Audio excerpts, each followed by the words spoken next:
Welcome everybody to our webinar this afternoon, or depending on where you are in the country, it could be still morning. Thank you for your continued interest in our material and in our group. For those of you who this may be the first session that you're attending, Mercadien, we put on a series of usually in-person sessions a few times a year where we gather in, and we started looping in some people remotely. But obviously, just like everyone else during pandemic, we've moved to more of a virtual only platform. But the mission of the group is the same. It's really just looking at current topics, whether they're mostly on the regulatory side, but also looking at some of the operational sides of banking and understanding where is there some need that our audience needs to just go into a little bit more detail, debrief, talk about issues, trends, what their community is doing. One of the things that I feel is a disadvantage in this forum is our inability to interact. I'll call it more fluidly.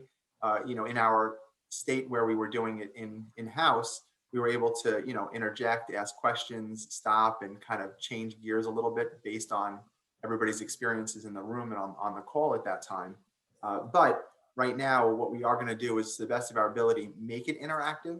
So we have a set presentation that we will go through today, but there is on the bottom of your Zoom meeting request, there are question and answers and a chat feature. If you could use the question and answers, that's probably the easiest, because if you pose a question in there, we can actually answer it and move it over so that we keep the pipeline clear. So it'll be easier to manage. However, we'll also be policing and looking at the chat feature. So as things come in, we can chat about it and discuss. What I'm going to do is, as the presentation is going on, if there is a question that comes in specific to that slide, I will jump into the presentation and stop the actual presentation, just so that we can address that question versus waiting to the end. So if you have things that are coming up that's relevant to a specific slide, definitely go into the question and answer group and throw some of those questions out. This session we are offering CPE certificates for this session. Please answer the polling questions as they come up and the evaluation at the end. Those will be required for us to issue their certificate. For those who don't know me or Mercadien, Mercadien is a CPA consulting firm where we, within our group, within the firm, deal primarily in risk management services to the banking industry, which includes co-sourced and outsourced internal audit, compliance services, more on the second line of defense, BSA, audit validation, program remediation, look-back services, loan review, basically anything from a risk management point of view. I'm a partner here at Mercadien, and I run the financial institutions practice. And today's topic is the growing landscape of cannabis banking, and Dominic Kulik and Kyle Dennerlin are our presenters today that will go over the topic. Just from a backdrop, we've been working with banks in the cannabis space, I think for about 6 years now, pretty much since Colorado, the year after Colorado legalized recreational. We've worked with institutions on the West Coast and in that geography where they were the pioneers in this process and plowing through and working with the regulators. So we do have a lot of firsthand experience and knowledge, and that's where Dom and Kyle will be coming in. So with that, we're going to start the presentation. But what we had done is, since we are in a digital world, we actually went ahead and made a very short, I'll call it a commercial. And I just wanted to put it on here. And if during, it's a very quick couple, like a minute or two, minute and a half. Once that airs, I just want you to give feedback in your evaluation, if you can, on that. Any feedback from the group would be greatly appreciated.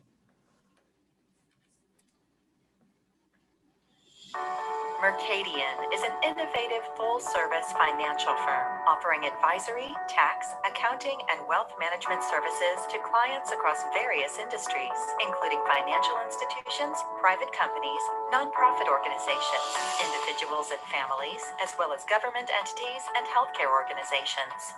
We are devoted to helping our clients be successful, achieve their goals, work through their toughest challenges, and more. We use state-of-the-art technology systems to increase productivity throughout the engagement process, including risk assessment, planning, execution, review, trend analysis, as well as management and board-level reporting and storage. Our Financial Institution Services Group provides audit, compliance, BSA AML, loan review, and SBA services to various institutions across the nation.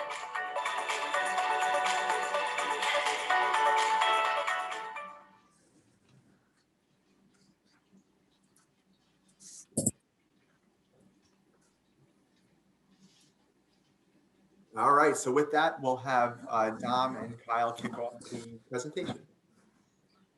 Well, good afternoon, everyone. My name's Kyle, and if you're from Hawaii, aloha and good morning. And we're on the East Coast, so I have a feeling your weather might be just a tad bit different than ours at this point. We do have a tremendous amount of information to try and cover, so please do take down our email addresses. If there's anything or any other questions that we can answer, please, by all means, send us an email. We'll give you a call back, or we'll answer it via email. So it's not if cannabis is if it's coming. The reality is cannabis is already here. Most of the people in the financial sector, they already do have something in your policy. But with that said, I just want to cover a couple basic things before we really start on the first slide. So the word cannabis is really a catch-all phrase. That includes hemp and marijuana. Now, CBD oil, which is one of the many active chemicals or compounds within the cannabis plant. So the primary difference between hemp and marijuana is hemp is really pretty much nearly void of THC, and THC is the psycho ingredient, if you will, that causes the high. And so it's classified a little bit differently.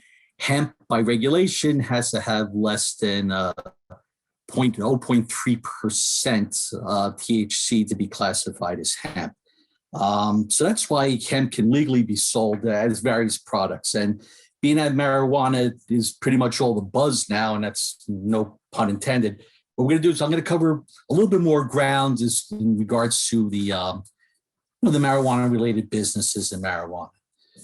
So you first have direct versus indirect MRBs. Next slide. Thank you. So with the direct MRBs, at some point, it has to touch marijuana within the supply chain. So we're going to dig deeper into both these. And indirect, they do not directly manufacture or dispense cannabis. So in regards to direct versus the direct at some point, they touch the marijuana within the supply chain. Okay, so the indirect, they do not directly manufacture or dispense cannabis. Now we're going to break both these down further. But before we do that, just in regards to FinCEN and the regulatory comments that go to your financial institutions, they always come back to direct or indirect when they're giving guidance. So when you're creating your cannabis-related program, you should give consideration to adding that and those terms into your program. It also makes it a lot easier for yourself to classify these two, whether it's direct or indirect, when you're within the system. So we have the 3 tiers of MRBs. So to help determine this and to help with due diligence and the risk associated with them. So we have the directs, we have the indirects, and then you'll have tier 3, which is really the incidental businesses. So tier 1 of the direct MRBs. So as you can see, right, that's somewhere along the point the person is handling the product. So you ask yourself, are they actually touching anything that's considered marijuana? So if you go through the list that we have here, first of all, they'll likely need a license, but that they're legit MRB.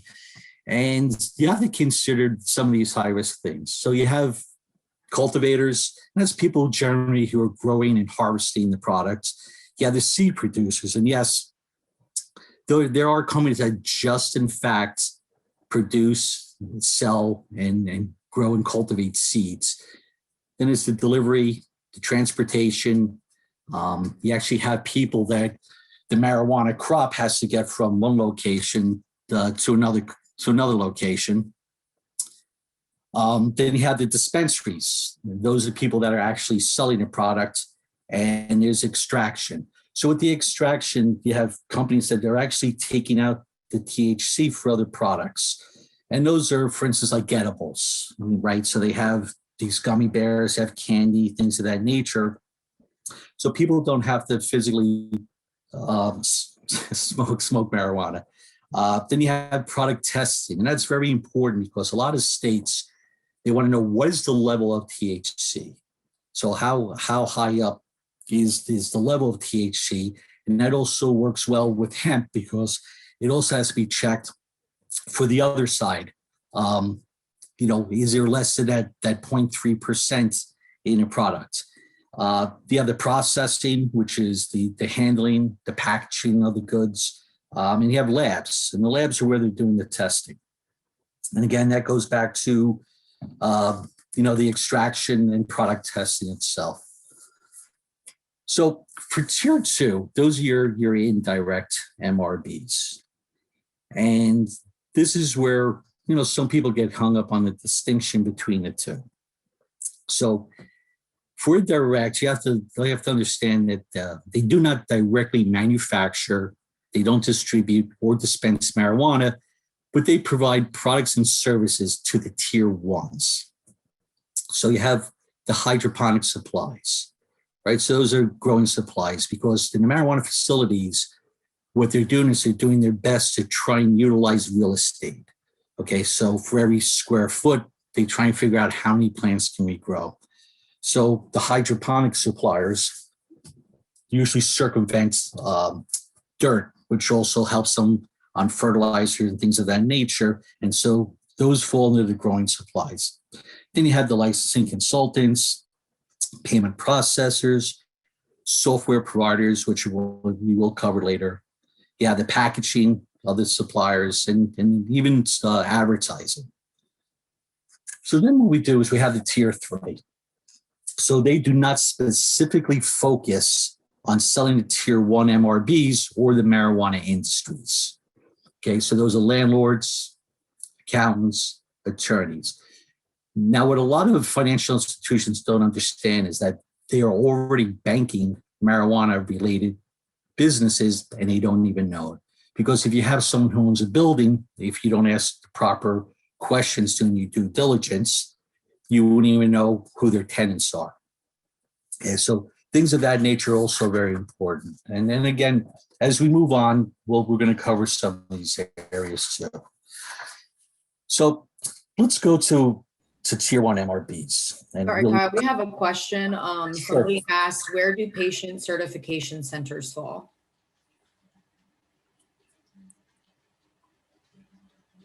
within the 3 tiers. Mm-hmm. I'm just reading the question. So a lot of that has to do with each individual state and what they actually want, what they want to classify it as. I'm not sure what state you're currently in, but that falls under medical marijuana, which also is a little bit of a one-off as opposed to, because that's more of a licensing facility. I'll get back to you on an exact answer, but I believe it is. Kyle, that would be on the tier 1 because Correct. We would have, it's when we go through some of the techniques and the due diligence that you're going to do, what you're going to wind up seeing is that, or hearing when we talk about it, is that medicinal centers are typically tax exempt in most states, whereas your recreational are not. So it just adds a little nuance of how do you ensure that everything is happening, but it is plant touching, right? They are dispensing it. If your question, and I'm just going to look at it again, is not about the dispensary of medicinal, and it's just, where's the question? Should be under Certification centers. So patient certification centers, if that's just talking about a doctor's office, or, it's a non-plant touching if they're not actually distributing, but if they're giving out the prescriptions or if they're giving out the medical ID cards, depending on the state, that would typically be then not in your tier one because it's not plant touching. It would really be in that tier two. It's not an incidental business, which is the tier three, because that is their primary, one of their primary roles. But you can also slice it again if it's a doctor's office and the doctor's office, does write the prescriptions, but that's not all they do. It's not a pain management that's directly related to the, the cannabis industry. Then they may be tier three. So I think it's really just assessing each one as they come in and kind of walking yourself through, some sort of a decision chain, and just documenting how you landed as it relates to the tiering that you've established in your policy. Right. Yeah, I wasn't sure if they were actually talking about getting it dispensed to them as opposed to, being certified, in fact, to have a license to go get the marijuana products. So I think we're on. Yes, we're on the next page. Thank you. So we have this regulatory expectations. Whether you're planning to bank cannabis or avoid it, you must have a policy in place. So that's very important right there. Is no matter if you're going to bank them or not, you absolutely have to have a policy in place. And that includes marijuana. I would include CBD, hemp, and any other cannabis-derived substance. Really, the marijuana and hemp would definitely fall into that category. So your risk assessment will drive your policy. And that's, again, if you're in BSA and an AML and you have a program, some of those things just stay the same, right? So your risk assessment kind of decides and dictates what your policy is going to be. So you have to understand, what is your institution's risk appetite, right? So if you have an understanding what it is that your institution is looking to do, are you looking to bank marijuana? Are you looking to bank hemp? Is your board looking to have you expand and try and say, hey, maybe we should do this, maybe we shouldn't do this? Are you presenting to the board? So some of these questions you have to kind of ask within yourself. And those are things that are important. So the two ways with your risk assessment, when it drives your policies, two ways that banks or financial institutions, have somewhat getting into trouble with those, with the tier ones. Is the one part is you have banks taking marijuana related businesses and they don't even know that they're banking them. And I have seen this happen time and time again, where they really have no idea that the company that they're dealing with is in fact involved in some realm of cannabis. And the other one is in fact your state is banking marijuana related businesses, that the regulators are kind of looking at if you can actually monitor, because some people take on too many MRBs at one time. And so the way this is looked at is that there's a concentration of your customer base. And are you capable of tracking all this information? So that in itself is quite important. So in your initial assessment says, again, do you know that you're banking someone who's going to be involved in MRBs ahead of time? So typically you'll gather pretty much the same information is when you're doing a CDD, unless of course the person comes in and you're going to start to bank MRBs, then it somewhat changes, but you're going to gather the same, information that you always get. So you have, legal business name, any DBAs, states of operation, very important. Many branches, you'll have a bank in one state and then they also have branches in multiple states. What you have to do then is you have to get all the states' information, because for instance, if New Jersey, for example, is going to have MRBs and Pennsylvania is not, how are you going to handle the branch that's in Pennsylvania? So those types of things are what you have to know, what you have to look into. So the state of operation is very important. And that includes websites. There are people on their websites where they will not fully explain, or they'll misappropriate what they're selling and what what it's being used for. So things of that nature are extremely important. You know, the proof of domains, who owns and operates the URLs. So, so for EDD Tier 1 MRBs, again, you have a lot of the usual suspects that you go through, but the one thing that's really important is source of funds. How did the person or people or the company start their MRBs? Where's the money coming from? How did they fund it? Were they taking loans? Do you have a separate investor that's coming in? Who's that investor? What's their involvement? Right. So the risk assessment is extremely important. Source of funds for the point of sale terminal and background checks. That you really have to do a full due diligence on both of them.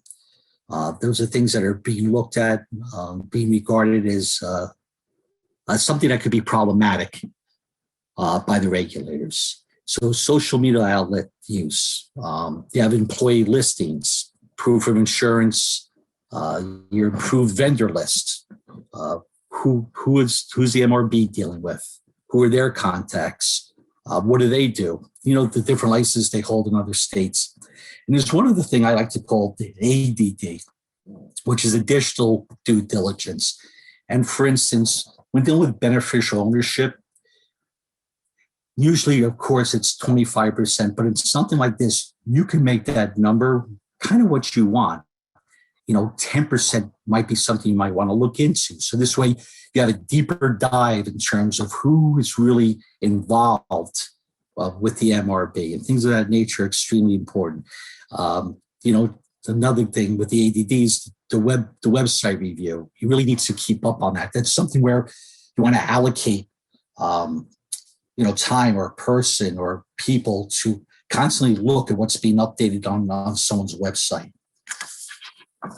So within that, within the EDD Tier 1,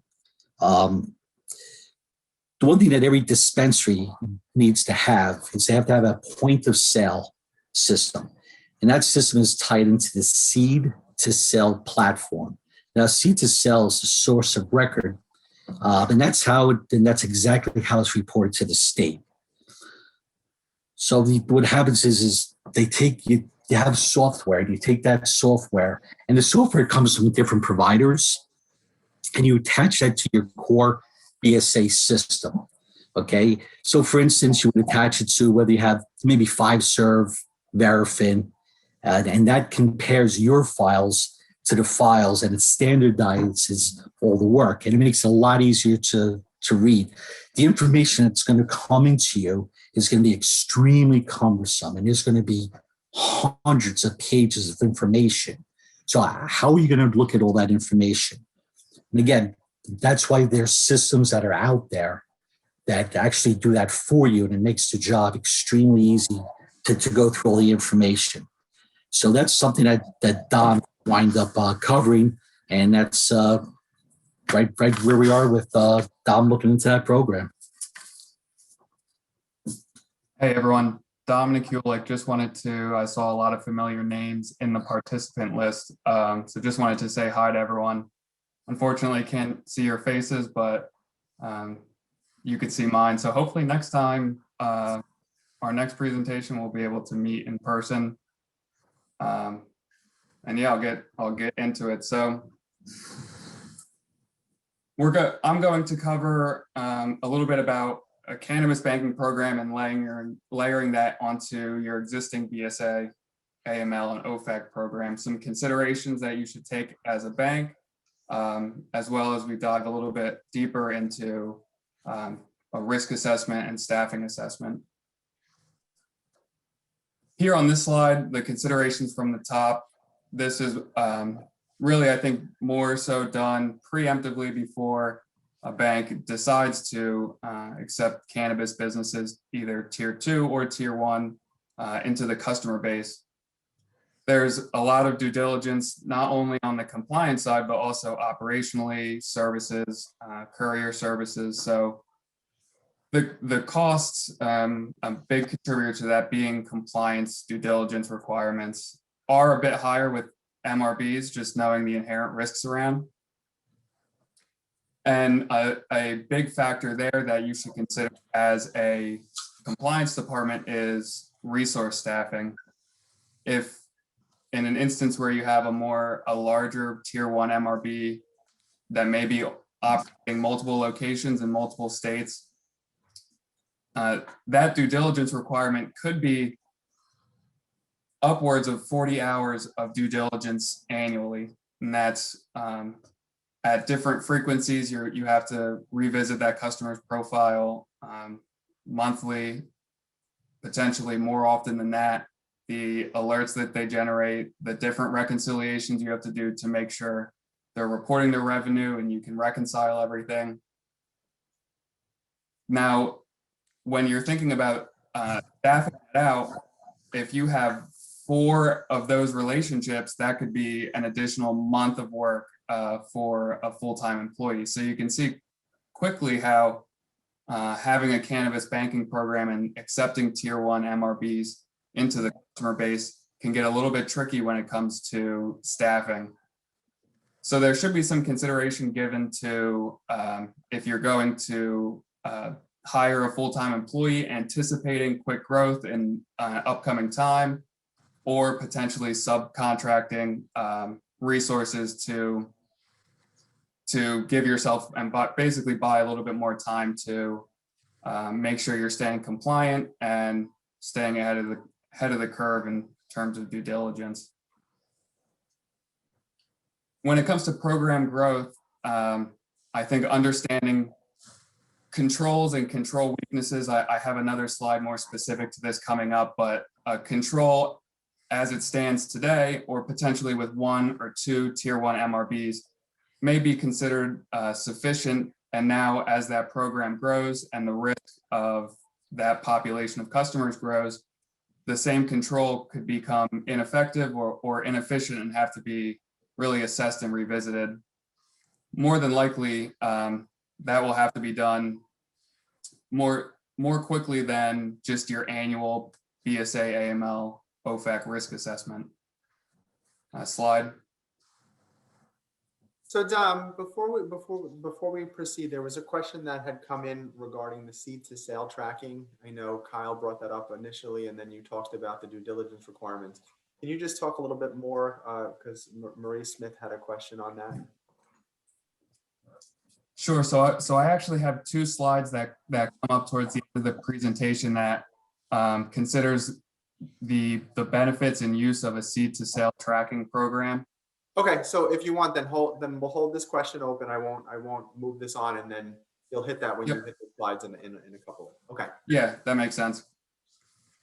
So hold that thought.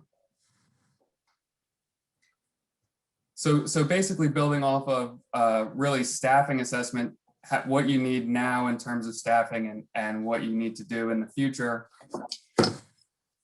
Some considerations that we always recommend here is being able to have quantitative metrics to measure what you need for staffing. So those metrics could be CTR filings, alert volumes, EDD volumes, and you'll know the general time frame that it takes to complete each and the frequencies for each. You can add all of that together and say, okay, for the amount of CTRs that we file and the amount of alert investigations that we conduct, we'll need X amount of full-time employees to handle the current workload. Similar to that process, you'll have to do the same for your cannabis banking program.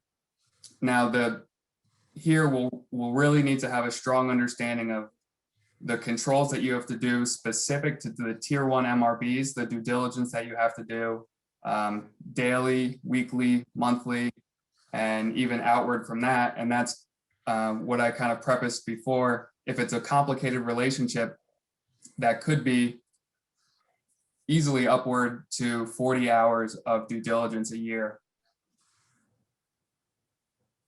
When you're looking at really the processes that you have in place, there may be some controls that may have more of a manual or more manually driven.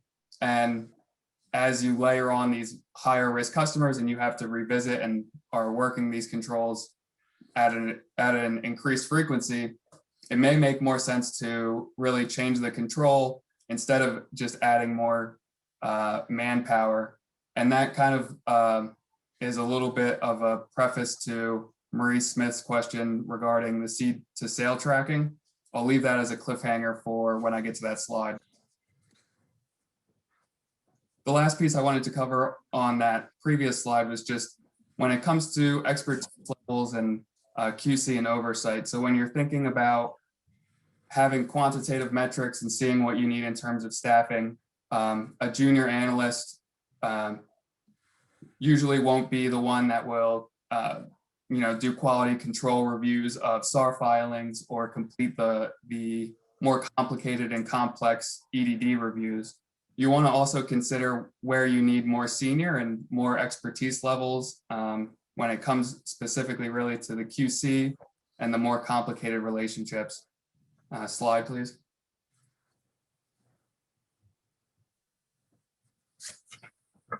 So this slide, as it covers really all the different expertises that you do need, and really when it comes to what's happening over the past few years and I imagine the upcoming years, you'll have obviously the BSA, AML, and OFAC, your standard program expertise. But now when you're talking about cannabis banking, you have to consider state and regulatory, state regulation and state laws that are changing. It seems like constantly, how they apply, how they're applicable to your MRB customers, really what states they're operating in.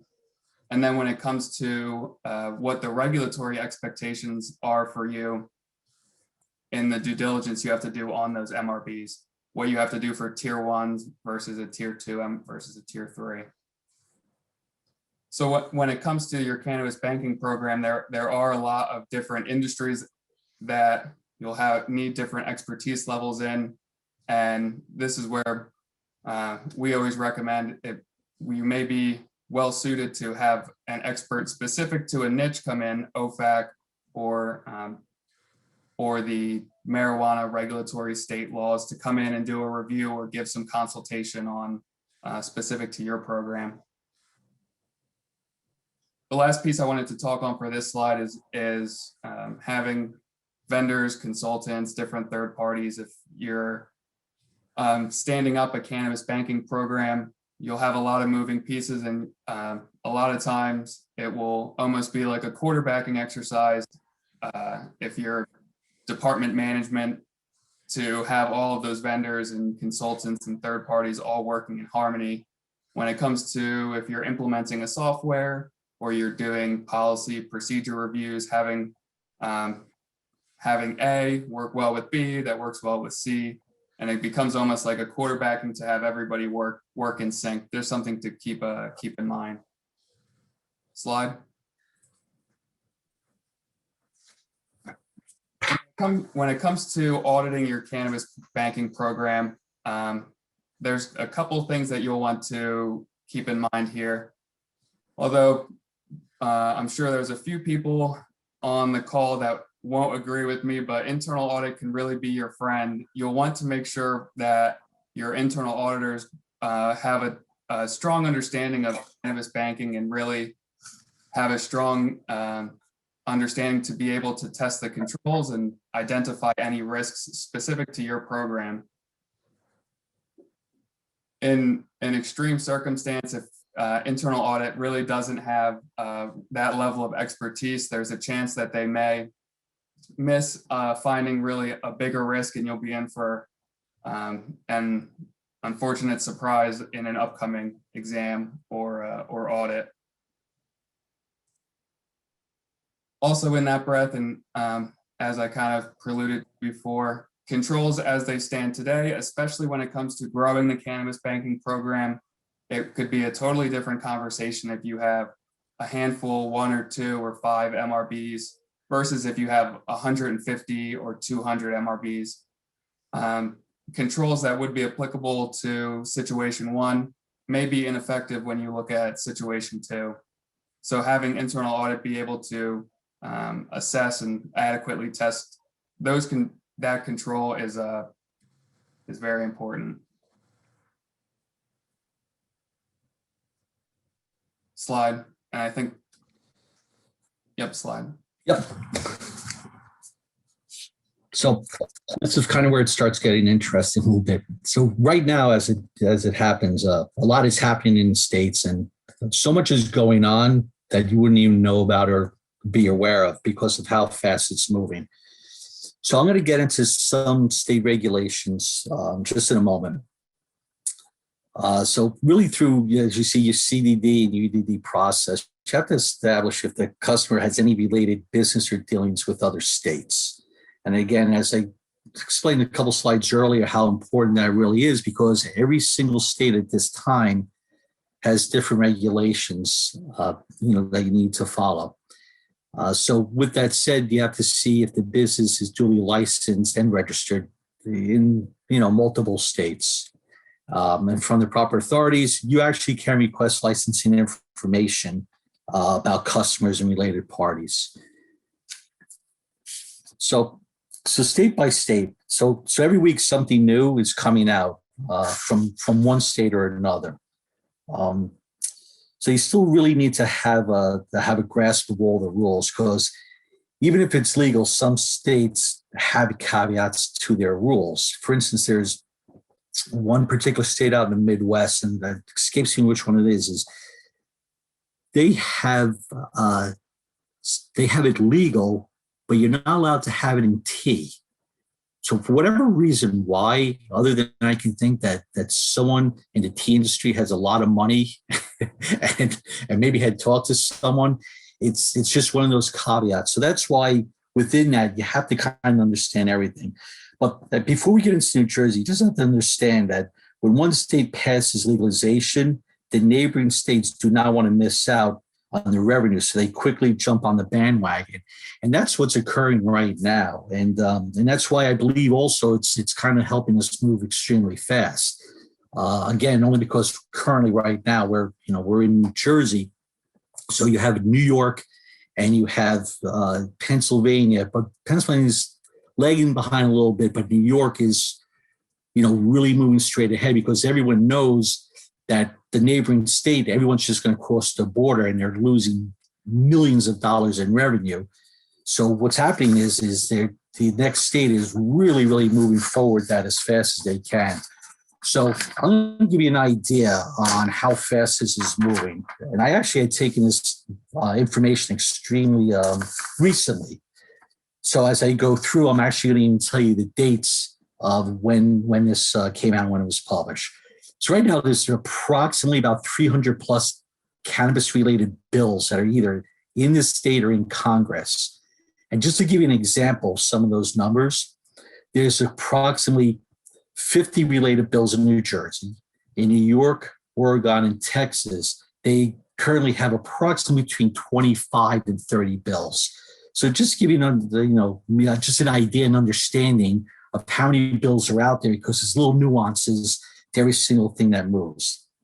So here, I'd gotten this from yesterday, and I'm going to read some of it's actually I'm going to be quoting because it's kind of things that even governors had said.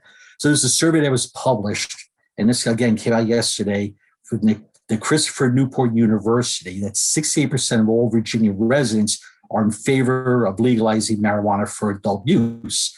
So this survey comes as bills to legalize cannabis have swiftly moved through multiple committees in the legislation ahead of a key mid-session deadline to get them to the floor votes by this Friday. Okay, Minnesota. So Minnesota lawmakers introduced a bill past Monday that would have legalized marijuana in the state. It did not advance into legislation. But because of that, now what they're planning on doing is they're going to put it out to a vote in the midterm 2022 election. This is 128. Okay, so this is the governor of Pennsylvania. He said that he's including marijuana legislation in his list of 2021 priorities. With the neighboring states moving towards legalization, he said Pennsylvania cannot afford to be left behind.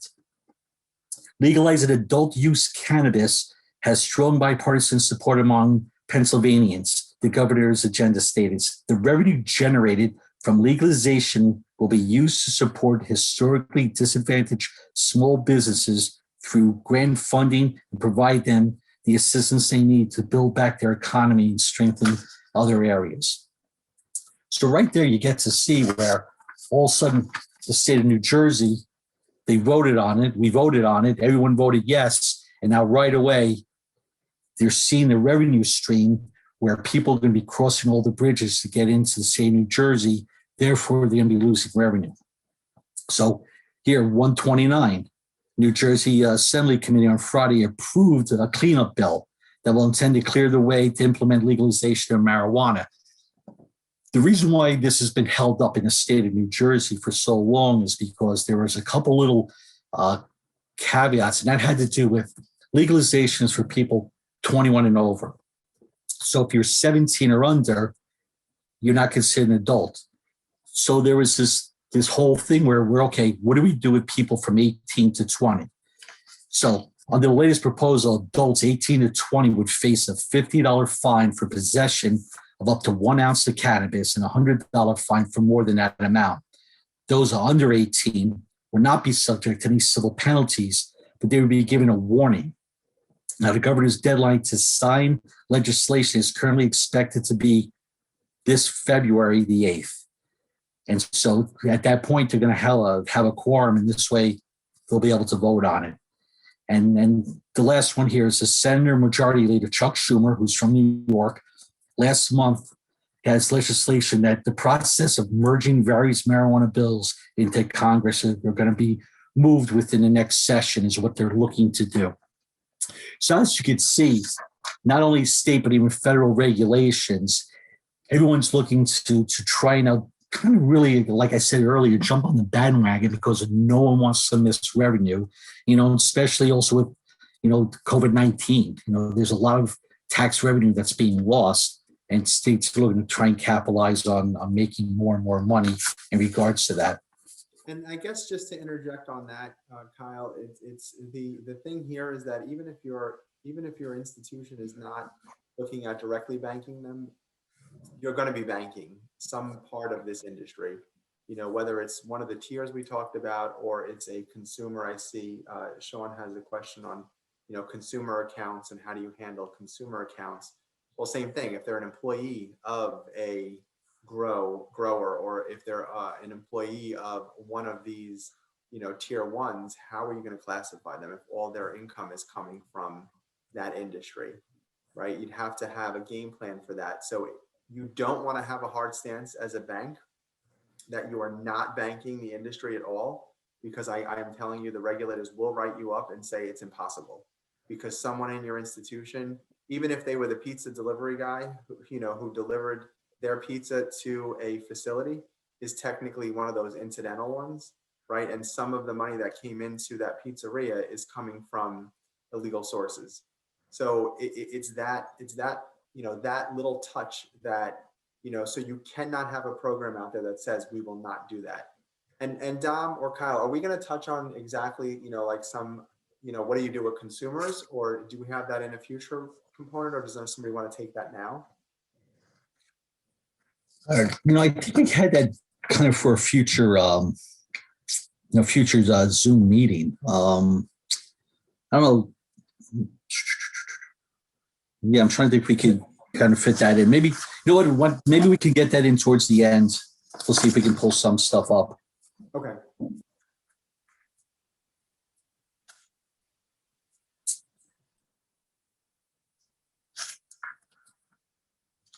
All right. Yes, so as Kyle had previously gone over, you can see that there's a lot of regulatory changes happening. There's the tier classifications, which I'm sure a lot of people are generally familiar with.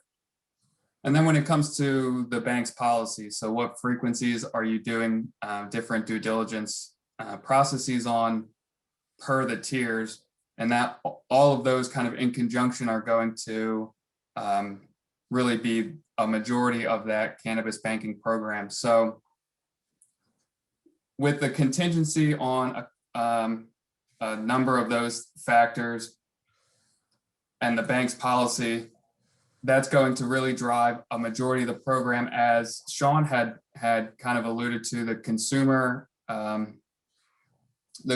customer. So if somebody, now that in New Jersey, marijuana being recreationally legal, if someone works for a dispensary or a grower, now what do you do in terms of due diligence? Generally, it won't be as extensive as the business, a tier 1 business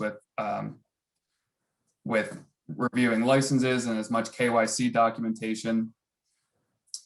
I could dive into that a little bit more. I think we said we'll wait till the question section for that. So I'm sorry, Ashley, if you could go back to that slide. So going on to the use of a third-party vendor and versus the use of an internal tickler system. And really the benefit of this comes from the amount of KYC documentation and the frequency that you have to request, obtain, and review KYC documentation for MRBs. Now, this is where I wanted to sidebar Marie's question that I'll just pull up right now to discuss more. The seed to sale tracking. Okay. So seed to sale tracking, the use for from a BSA AML department standpoint is really going to come during that review process. Growers and dispensers use the seed to sale tracking systems normally to comply with the regulatory laws and requirements that they have. And the depth of that seed to sale tracking, I guess, this could be a whole nother CP topic, but it really accounts for everything all the way from the seed up through the plant, the cultivation of the plant, the processing, all the way through to the sale.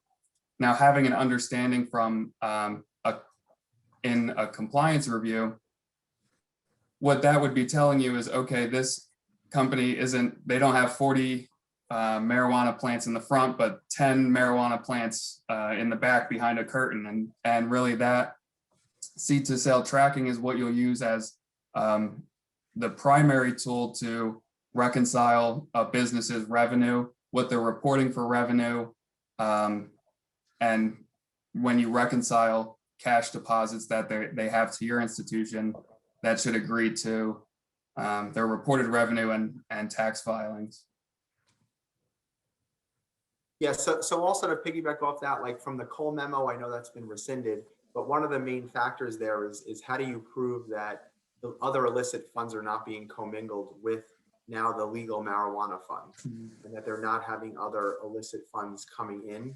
And that seed to sale is really there to help you in, answering that question. Again, it's been rescinded, but it is a good idea to understand the revenue source. So if you know that this is how much marijuana a plant can produce, based on the state tracking systems, then you're able to back into, okay, well, how much did they sell? What's their revenue? How much did they report in sales tax? And does all that information make sense within a tolerance, right? And then that way you're using that seed to sale, you're using tax return data, and you're using the data of what's been deposited into your institution, all to help you, again, justify that one item on the Cole memo. But it goes to any enhanced due diligence that you're doing, not just on the Cole memo, but how do you know that that's the revenue levels that a client or a depositor should have? Yep, thank you. My next 3 slides really cover these 3 bullets, so I won't talk too in depth on them here, but what we'll be doing is we'll be looking at and knowing the amount of KYC documentation we'll need to obtain at account opening, and then on an ongoing basis as we do those reviews, really comparing the use of having a third-party software versus if we were to build an internal system or some type of internal tracking process that we could use. And then lastly, a channel to reach out to these customers to get that KYC information on an ongoing basis. Slide, thank you.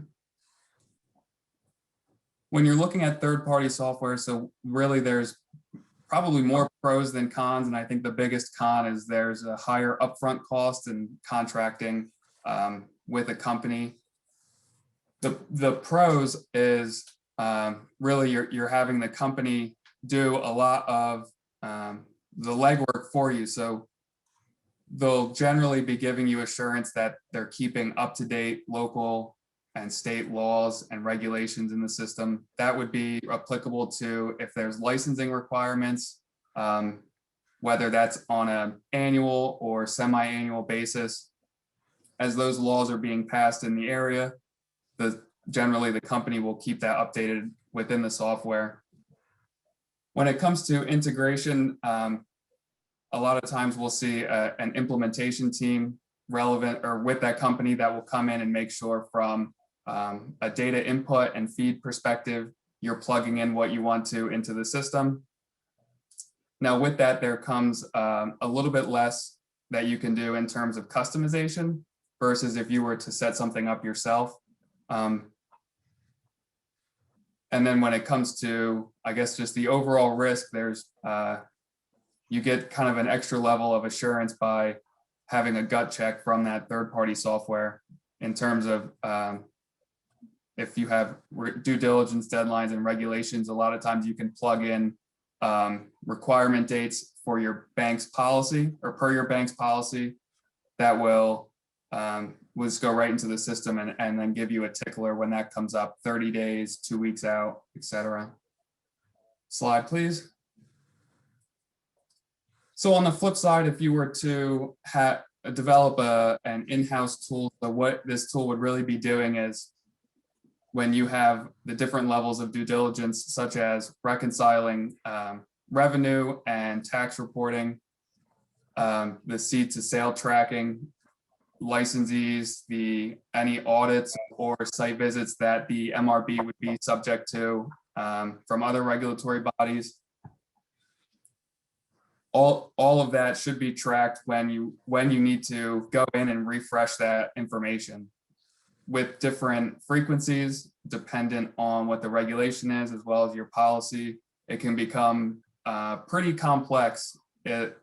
Now, as I had with the other example in having a control in place that may be fine for a handful of MRBs, I think this is a great example. If you have 1 or 2 or 3 tier 1 MRBs, it may be much more feasible to use some type of in-house developed tracking mechanism. If you're talking 150, 200 MRBs that are operating all across the country, it becomes much more complex and much more difficult to use something in-house and keep that current and up to date. And as with any in-house developed tool, we will always recommend that be subject to pretty rigorous validation processes to make sure the assumptions and the calculations that the tool is using are correct and giving the correct output. Slide, please. So this slide we just touch on now when you have to reach out to the customer. And I'm sure as many of you know, there are some customers out there that aren't the most proactive or responsive when you reach out to them for information. And because of the amount of information that you'll need to receive from MRBs on a recurring basis, it's very, very important when you're looking to implement a cannabis banking program that channel is clear. All of the responsibilities and duties at the bank are clear. So who takes ownership of this, whether it be the compliance department or the front line. And with that channel, making sure that the customer at account opening understands what responsibilities they'll have in what they have to be providing to you on a recurring basis. Lastly, that little sub bullet at the bottom that just touches on making sure that compliance has a channel to, if there is suspicious activity found on any MRB, they have the appropriate channel to escalate that and recommend for that relationship to be closed, which is true for any high-risk customer or any suspicious activity found, including MRBs. So, and also just to chime in on the legality from federal versus state, So obviously, as you can see with Kyle's dissertation on all of the laws and where all surrounding states to New Jersey, since New Jersey passed it, that now New York and Pennsylvania are going to pass as quick as they can so that they're not left behind from a revenue standpoint. Um, and I've heard, many times that the federal government is on track to also legalize. So the thing is, even if this becomes legalized across the whole nation, it's not done, right? And like you could say, oh, I can downgrade. I mean, there's still cash intensive business. There's still going to be a high risk institution, high risk business that if your institution is banking them heavily, it's just like if you're banking money service businesses heavily, or if you're banking other high risk jurisdictions or high risk types of customers, you're still going to need this level of due diligence, and you're still going to need the the hours required to manage the program. So definitely keep that in mind and don't think that goes away. Kyle, just quick, Stacy had a question on CBD. I know we kind of talked really briefly Yep. about it. Can you hit a little bit on, they sell it in CVS, they sell it in, local stores. Right. What do they have to do? Yeah. So CBD is extremely tricky, and this is why: is that it's legal because it meets the less than 0.3, the 0.3% of THC, but it's not federally regulated. And with that said, there's 10 states that have made it illegal within their states. So just try and encompass all that. Now, the FDA would be over that, okay? And the FDA wants to have regulations, but everyone's dragging their feet because it's the new guy on the block. So with that said you would have to check on your states. Now, most of the states that I've seen of the 10, and again, that number could have changed, but last time I saw, most of them seem to be more down south. Is it like the different types of places that I've seen? So that's why I'm saying, like, for instance, and there are lists out there. They're pretty easy to get. And so, and then there's restrictions that fall within it. But to kind of answer try and come full circle and answer the question, because it's really a tough question to ask, is the answer is yes, it's okay that CVS actually sells the CBD. The caveat to it also is that there's not supposed to be advertisement for it. So, you're not supposed to have a billboard, and not supposed to be on the news, which that's not being covered either. So again, it's legal in the states. There's 10 states where it's not legal.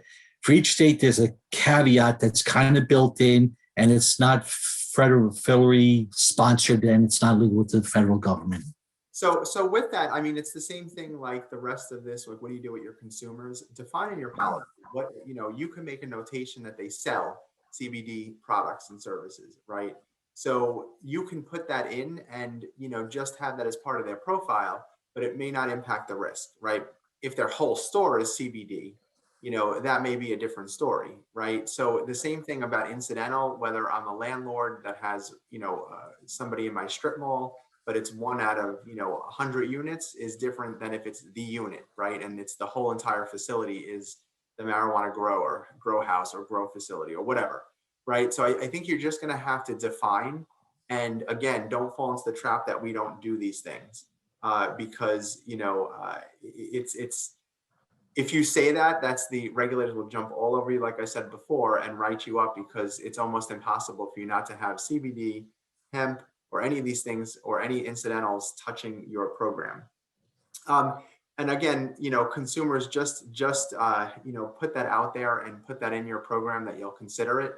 And again, I wouldn't say you have to exit them, but if your board and your stockholders or stakeholders for your institution are very much against the cannabis industry altogether, you may have to have that hard stance, but just let them understand what that means is you may have to offboard a lot of consumers that are working in these facilities, especially if it's legal in your state. And you will also have to possibly shut down some loans, because the loans are to borrowers who invest in the industry, or they have, like I said, strip malls or real estate that touch the industry. So right now, it's not only in Colorado. It's not only in certain West Coast states anymore. It's basically everywhere in the country, right? So the ability to say that you don't have it is really a misnomer. So just make sure you don't fall into that trap. I know we're at the 2 o'clock window, so thanks Dom and Kyle for the presentation. There was one question about fraud. We didn't get to it because that really wasn't put in here. FinCEN actually just came out with a letter or a guidance statement today. So if you check FinCEN, they'll give you some of the guidance on what are some of the COVID frauds going on. But as far as MRBs and, you know, I'm trying to think, when was the last, the FinCEN has been quiet on this for a number of years. The last real, you know, I guess, federal level on this was really on the rescinding of the Cole memo, right? And then it's been bills and just, you know, some chatter back and forth, but really no movement. Obviously, the reason we all know because of COVID and where we're at with everything, it's kind of, you know, taking the main stage in our federal government. But with that being said, if there are any other questions, anything else that we, you know, didn't answer, please feel free to email either Dom or Kyle, or, you know, pick up the phone, be old school and call them. Nobody does that anymore. Everybody's on Zoom and Teams and everything, but So, you could do that. You could pick up the phone and give them a buzz. And so also, if I can, I'm sorry, if I can just super fast with CBD, the other thing real quick is that there's also CBD products that are sold in adult use and medical cannabis stores. They have their own set of rules, and some of those rules are affected by the FDA.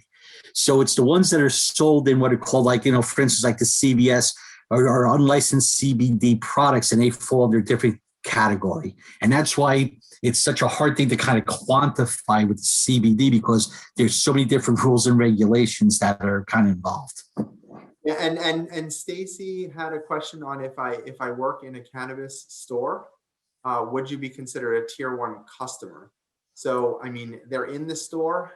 As far as from a tiering, you know, we don't really classify that. The tiering is really for the business side of the house, not the consumer side. But if they are working in the facility, they should be, I would say, just like you're treating,